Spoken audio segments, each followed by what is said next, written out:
Selengkapnya mengenai permohonan penggunaan ganja untuk medis sudah bergabung bersama kami Guru Besar Fakultas Farmasi Universitas Gadjah Mada, Zulis Ekawati. Selamat sore, Bu Zulis.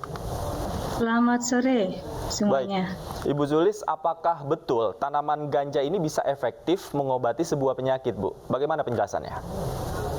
Iya, tanaman ganja sendiri memiliki berbagai senyawa aktif di dalamnya yang kita kenal sebagai kanabinoid ya. Jadi sebetulnya di tanaman ganja itu ada banyak komponennya. Ada yang namanya kanabinoid, di mana nanti akan terbagi lagi menjadi beberapa senyawa, yaitu yang paling sering dijumpai adalah tetrahidrokannabinol. Tetrahidrokannabinol itu sifatnya psikoaktif. Psikoaktif artinya bisa berpengaruh terhadap psikis, yang itu bisa menyebabkan ketergantungan dan efek-efek ke arah mental. Sedangkan ada lagi namanya cannabidiol. Cannabidiol itu adalah senyawa aktif tetapi non psikoaktif. Nah, sebetulnya yang berefek seperti anti kejang begitu adalah cannabidiolnya. Jadi cannabidiol itu ketika dia diisolasi dari ganja, kemudian dia dikembangkan menjadi obat, itu sebetulnya bisa menjadi salah satu terapi ya, sebagai digunakan secara medis. Di Amerika misalnya FDA sudah mengakui adanya obat yang berisi cannabidiol, ya sudah di-approve.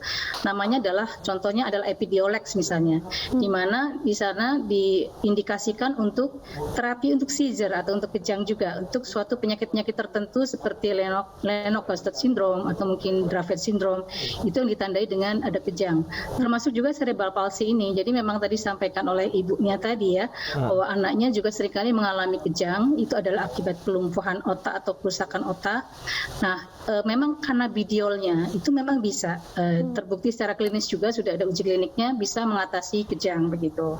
Namun ketika digunakan whole ganjanya ya begitu ya, itu kan masih mixture ya, masih campuran. Itu yang kemudian ada berpotensi untuk mungkin ada efek-efek yang tidak diinginkan begitu. Sehingga kalau dikatakan ganja medis, tentu harus istilah medis itu sendiri mengacu pada suatu terapi ya, di mana terukur dosisnya tertentu begitu kan. Jadi kalau ganja saja yang kemudian digunakan secara mungkin hanya diseduh atau apalah istilahnya, ukurannya seperti apa itu mungkin akan tidak terstandarisasi. Tapi ketika dibuat dalam bentuk obat, saya kira bisa saja disebut sebagai ganja medis.